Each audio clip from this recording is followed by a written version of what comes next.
on the hill. Throughout the state, it don't matter. Fordyce, the Queen, Hot Springs, well, El Dorado, Arkadelphia, we're a proud damn state. We Arkansas, baby. I'm telling you. Little Rock, Fordyce, Mountain Home. Yeah, I said it, Mountain Home. They're a proud damn state too. They part of Arkansas. Fayetteville, that's on the hill.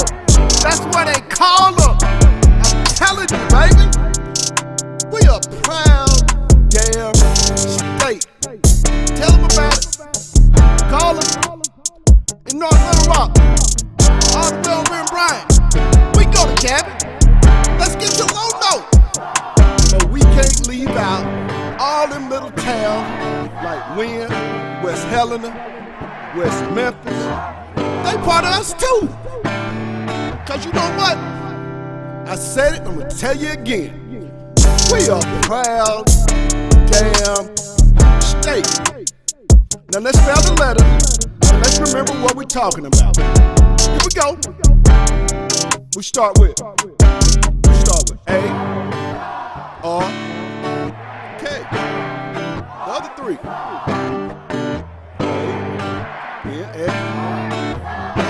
That's spell Arkansas. Your thoughts on, having that recognition? It's a blessing for sure. I'm just blessed to be on a team, and I credit that to my teammates and the coaches.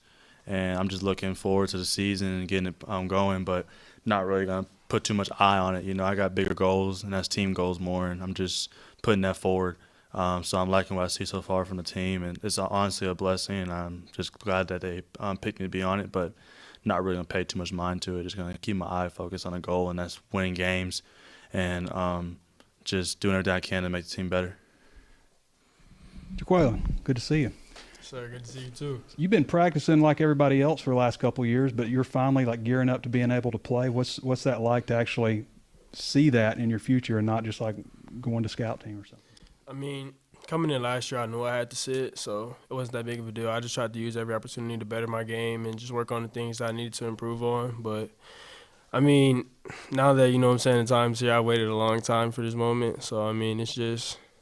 I'm just glad to finally, get the opportunity to go out there and showcase my abilities, and it's a good feeling to know, you're practicing with a chance to play on Saturday. So, how's that been, and what are some of those areas that you really wanted to focus on and improve at? I just tried to use last season the scout team, to just work on really route running, yards after catch, things like that. Just stuff to that'll, work on Saturdays that'll happen in games. Just trying to look at every practice like a game, going against the 1-2 defense every day. I think it made me a better player than, just going through the motions. I tried to use every day as my advantage and just work on something. Hey, for both of y'all, coaches, I think, kind of dread the first day when classes start. Well, welcome in. It's our Tuesday? Wednesday? What is today? It's our Tuesday edition. Man, we've been so busy, my man. It's our Tuesday edition of On the Hill with Pat Jenkins Sports Talk Radio as we come to you here on KDSJ 479 Monday through Friday from 1 to 2 p.m. Man, we just let you hear audio from Jaquaylin Crawford and Jalen Cataline, two very important pieces to this year's 2021 season. Jalen Cataline, by the way, has been nominated second team All-American to start the season. I think he's first team, but, that'll all play itself out in the season. We got a big show today as here momentarily. We're going to talk a little recruiting with Otis Kirk of Hogville.net. Find out just how the recruiting front, some of the commitments or high priorities that the Razorbacks, we'll find out what they'll be doing this upcoming weekend with Otis Kirk. And then we're going to have on KNWA sports director and anchor, Alyssa Orange. She's going to talk Razorback football, expectations, quarterback, multiple things we'll get into with Alyssa. And then finally, Derek Oxford of SI. We'll talk with Derek about the Razorbacks and get his take as well at the 1:45 hour. But I'm going to bring in my man on the side, Demetrius Johnson. DJ, what's going on? What's happening, Pat? Really excited for today's show. Just glad to be back on air, getting into the groove of things. It's football season, baby. I'm telling y'all now, for the viewers and listeners, hey, we're here today. We'll be here the entire hour. But I'm telling you, the last couple of weeks with Demetrius and myself, I'm just telling you, man, we've been busy. We've been real busy. We had a chance to get out and feature some of the high school football in the area of Northwest Arkansas. You might want to check it out. At 7 o'clock tonight, we'll be doing a feature on that. You can check the show out on the Hill Media. That's our YouTube page. We'll be doing the Fayetteville High football games each and every Friday night. We'll start coverage, I believe, 6 or so with the pregame show, followed by kickoff this Friday night at 7 p.m. A really quick twitch guy that can really make some moves in space and then take it at a distance if given the room. But that's going to be exciting to see that triple threat of not only trailing Rocket Sanders, but KJ. I think that that option game and that triple option of having to read that defensive end is going to be key, and you're going to really see KJ flourish. That's similar to the offense that he ran in high school. So I don't think he's the question mark. I think it's the pieces around him, and especially along that offensive line. From all my history of following this program and covering this program, they do good, people, when there's not a lot expected and they have a bevy of seniors and experience coming back. That's the type of year we're about to get into. But, hey, it's time to get it going and talk even more Razorbacks. We'll take a real quick break, let you hear more of our player availability with Jaquaylin Crawford and Jalen Catalon, a couple text hogs, and then we'll come back and have Otis Kirk. It's our Tuesday edition on KDSJ 479. Back in a second. What kind of, I'm assuming you guys have gone at it some in practice. What kind of camp do you think Jaquaylin's had? I think he's had a great camp. I think he's shown his explosiveness and what he can do at the slot, and not just the slot, but you can put him in the backfield, do packages with him, and he creates so much dynamic to this offense, and he's been a true weapon. I think he's really showcasing what he can do, and just to know, we have people like Burks, but for him to be in there too and understand that we can go a two threat with him and Burks. It can be unstoppable for sure, but every day he just comes in and be consistent and just does what he does to help the offense, and it shows. You guys are a pretty experienced group of safeties with yourself and Joe and Simeon, and even Slusher got some work last year. And what do you think of the group as a whole? I think the whole group as a whole, we're just grinders. Every day we just try to do everything we can to be the very best we can be. It's almost a competition between all of us. We always try to outdo each other. And when you have that mindset and that competition towards each other, you're going to bring the best out of everybody. And like Joe, Joe stepped up a lot this fall camp, had a great camp. Sim's been consistent with his leadership and just him, his and everything. And then Slusher stepping up too. And he just looks like he's a vet. Looks like he's been here doing it for his whole life, and he's been here for a while. So I think all of us together can be something welcome special. Back. And welcome back to our Tuesday edition of On the Hill Pat Jenkins Sports Talk Radio. Hey, let's just get on into it, because I know you guys are eager to hear what's going on the Hill, and I can't tell you everything, but I'm going to bring a couple people on that can, and let's get it started with our good buddy to talk football recruiting and the Jimmies and the Joes, Hogville.net and the Pig Trail Nations. Otis Kirk. What's up, my man? Hey, man, I'm just enjoying this week, getting ready to see some live football. I saw that scrimmage at Bentonville, but that just kind of whet my appetite to see some real stuff this week. I've got 2 games I'm going to this week, at least, maybe 3, but 2 I know of. And, I'm going to see some good players. I'm going to see Manny Powell Friday night, man. Otis, talk about just the recruiting, some of the guys that you will be able to see. Manny Powell, Arkansas commit that will be at the university. Yeah. Taking classes there in January. Who are going to be some of the other guys that you try to get out to see here in the coming weeks that have already committed or high priorities for the Razorbacks? Right. I'm going to definitely see Clarendon. I promised Jordan Crook I would see Duncanville play. I'm going to have to see where they're at the night before the A&M game, Pat, is probably when I will see Duncanville. If they're far away from where it's not a good place to go, where it's too far to go and then have to get up, depending on what time if that's 11 a.m. kickoff for A&M, I might I'll find somebody else in Dallas. But yeah, I'm going to see them. They're down to so fewer scholarships. You probably. I would like to go up. I would like to go see those 2023 tight ends, those 4-star Jaden Ham up in Eureka, Kansas, and then see, of course, got to see my boy at Ashdown. I mean, Easter. he is Shamar Easter. I mean, he is just a big time player, man. I mean, he's making all state and everything. He track, basketball, football. It doesn't matter. Right. He's all everything and all of it, man. He's an athlete. Talking about this football team as they're, just a little over a week and a half away from the start of this 2021 season. So you're still hearing questions surrounding the quarterback. I'm of the belief that KJ Jefferson will have a very sustainable season. But outside of KJ, if someone were to go down, I mean, what's your eyes telling you that the number 2 guy if that situation were to arise at some point this season?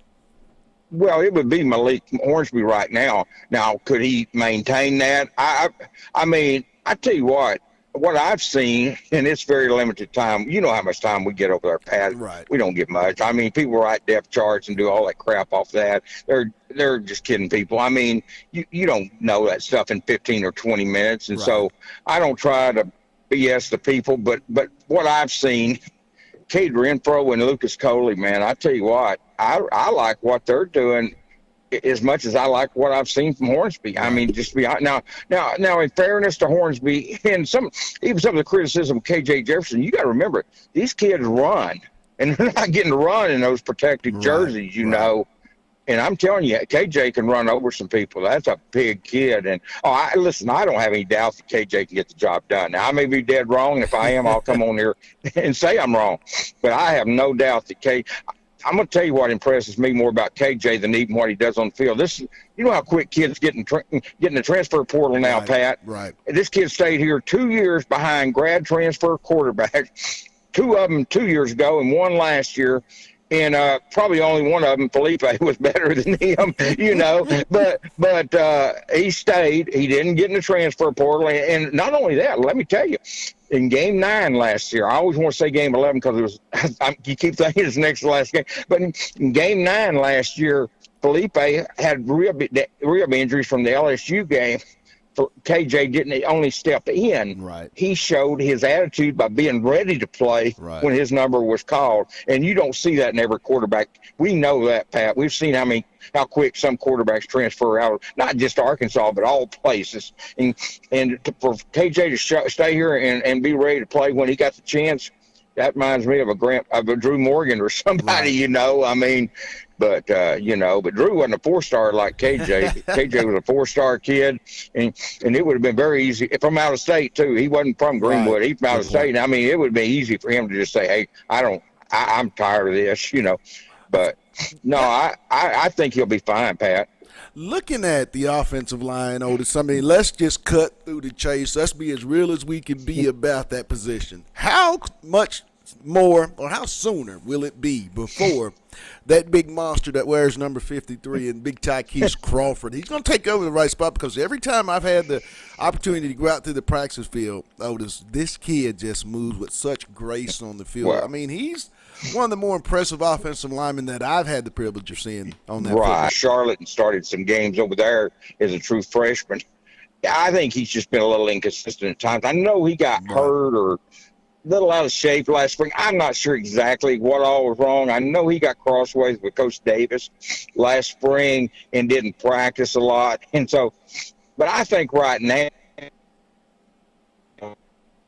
one day, Pat, let's just cut through it. I mean, but we'll see. I mean, hopefully he gets a chance to play. And when he does, he's got to do what KJ did at Missouri, what Drew did back when he got a chance. You got to show him, hey, I'm too good to be taken out of here, man. Right. Otis, the most impressive player to me right now in fall camp, and it's a kid that redshirted out of Georgia, went to Woodward Academy, and that being Ja'Cory Turner. I mean, the guy was brought in to play linebacker, and from what I'm seeing from number 6, his transition back to that strong safety spot, I mean, he's really starting to make some headway in that. That has to make Coach Odom in that back end feel real special. I mean, he's mentioned quite a bit in this early camp, don't you think? I mean, where do you feel he's going to fit in? I love him. I love a lot of those young guys. Jaden Johnson, Corey Turner, Chris Paul, they're all Georgia kids. I love all 3 of those kids.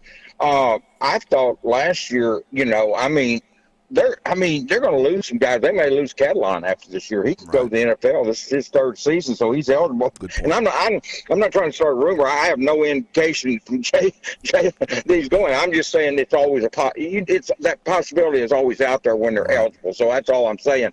But I think they're sitting pretty good back there. I mean, the thing about Jermaine Hamilton Jordan, I asked about him. I think it was Friday or sometime Thursday.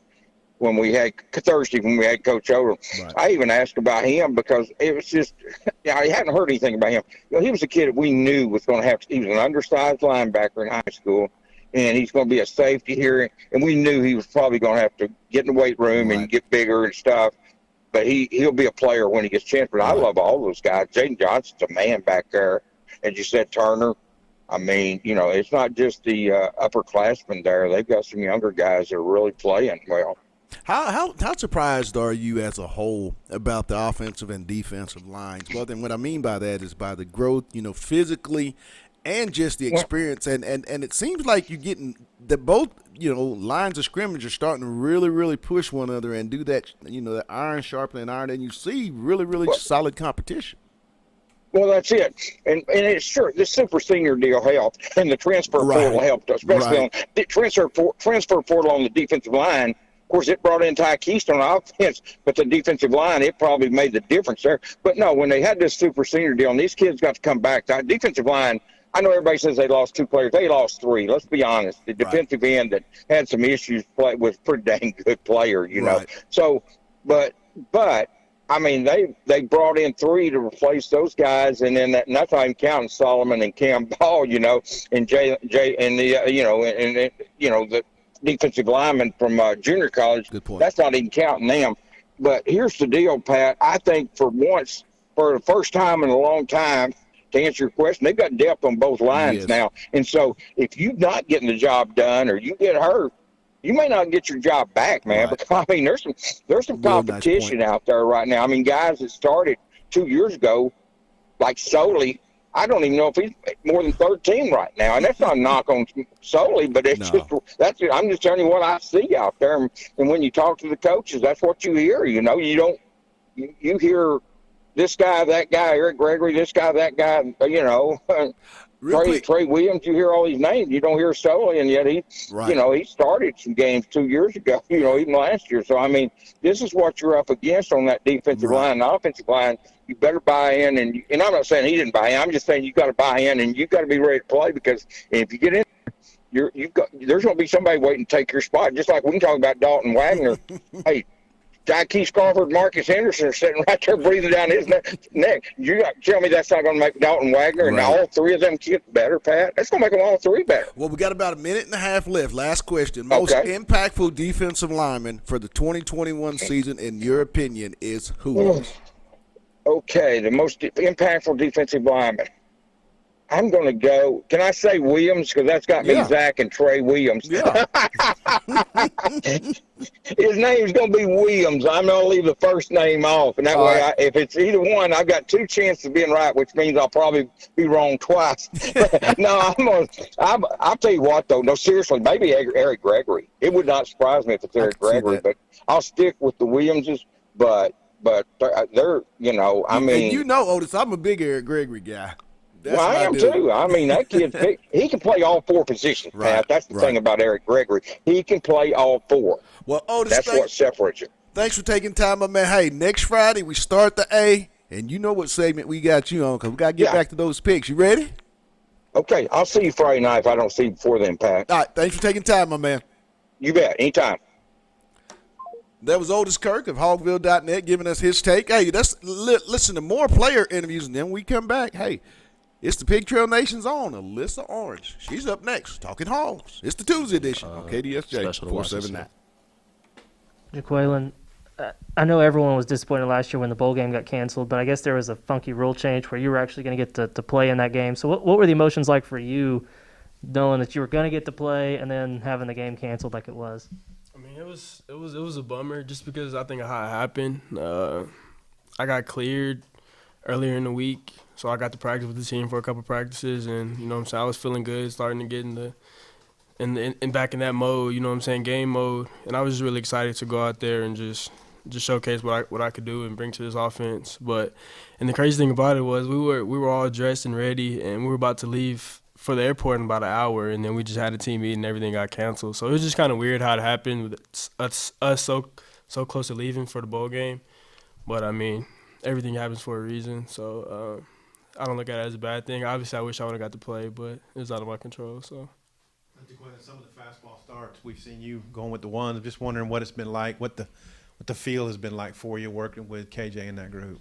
I mean, it's a great feel. I think KJ is a great quarterback. I think KJ is someone who can move mobily and is very accurate throwing the ball, makes good decisions. So, I mean, just that whole group as a whole, I think, since offense has a lot of firepower, a lot of fast guys, a lot of, receivers that can go up and get the ball.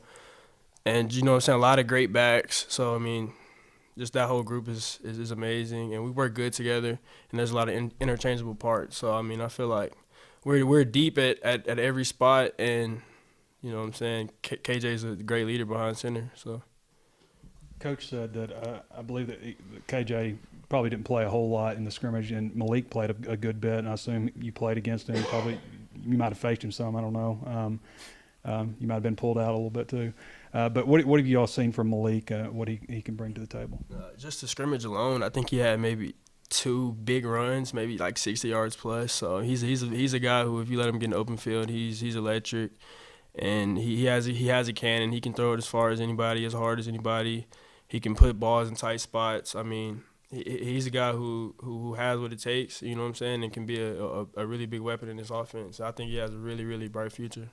Out of the young receivers, Keytron Jackson's a name that's popped up a couple of times. I was curious, both of you guys, what are you seeing out of Keytron? Keytron's a beast, man. Just for him to come out of high school, looking like that, moving like that. It's just the testament to how hard he works, and he comes in every day and doesn't say too And much. welcome back to our Tuesday edition of On the Hill with Pat Jiggy Sports Talk Radio here on KDSJ 479, as we're here Monday through Friday from 1 to 2 p.m. And real quick, let's get a big shout out to the people that make this possible. Lindsay and Associates, with an office location in Fayetteville and also location also two in Rogers. Locomotion, located below the Northwest Arkansas Mall. Corey Beck's Custom Painting, a cut above barbershop there in the promenade there in Rogers, Arkansas. And finally, Fayetteville Glass. It's located at 1725 College Avenue. Family owned since 1947. That's Fayetteville Glass, not Auto Company, Inc. And now on to talk more Razorbacks, as we got to get you guys ready, because we're just a few days or a little over a week out before Arkansas takes on Rice. So let's go get my sister. She's the big dog at Pig Trail Nation, Alyssa Orange. What's up, A.O.?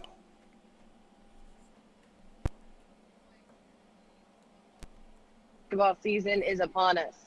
Hey, a lot of questions going into this season. Alyssa, I want to ask you, what is your major storyline that you're going to be following this version of the Arkansas Razorbacks in 2021 under Sam Pittman? Yeah, well, I think it's KJ Jefferson. I mean, I would love to say I'd love what the linebackers are doing. I would love, Traylon Burks is a great story as well, and he's going to be one of the best in the country. But the story is KJ Jefferson. Can KJ Jefferson orchestrate this offense, lead this offense to be successful?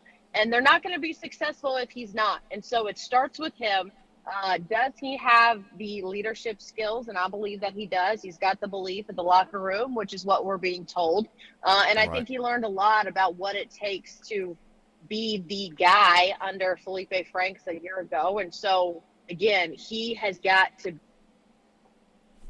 the guy who carries this team on their shoulders. When you look at this football team, I mean, the offensive line has clearly, since we've been covering over the last couple of years, gotten a lot bigger here under Coach Pittman. I mean, talk about just the depth that they've started to create. And then, having those super seniors, how much do you think that impact's going to have with this football team as far as running the ball? Because that's been a real big problem the last few years. I think it's huge, and then no pun intended there. But we talked to Dalton Wagner a couple days ago, and he was like, "Look, when you're 280, you're gonna get pushed around. When you're 315, you're gonna be the one doing the pushing." And those guys are bigger, they're stronger. I love Dalton Wagner. First off, he looks like a Viking. But he said that the theme for the offensive line this year is violence and execution, and I think it's fantastic. I think that. This is a group that has a lot to prove. Obviously, they've got some talent with Ricky Stromberg there. You've got Brady Latham there, who has played some in the past. You add a Tykees Crawford, who we know is athletic as long as he can get the footwork and the schemes down. Right. He's a great addition to that line. And then you've got seniors in Dalton Wagner and especially, Ty Clary. And Ty Clary has been around a lot. So if anything, from those guys, you're getting a lot of leadership. But one thing that Cody Kennedy, who's the new offensive line coach, said when we got to talk to him, Right. was that they have all 5 of their starters back from a year ago, and that's great, but they need 10 guys. They're looking at 8 to 10 guys on the offensive line, which is why recruiting is huge, because he doesn't want to be able to sub people in and out Nice point. and get worried. He doesn't need to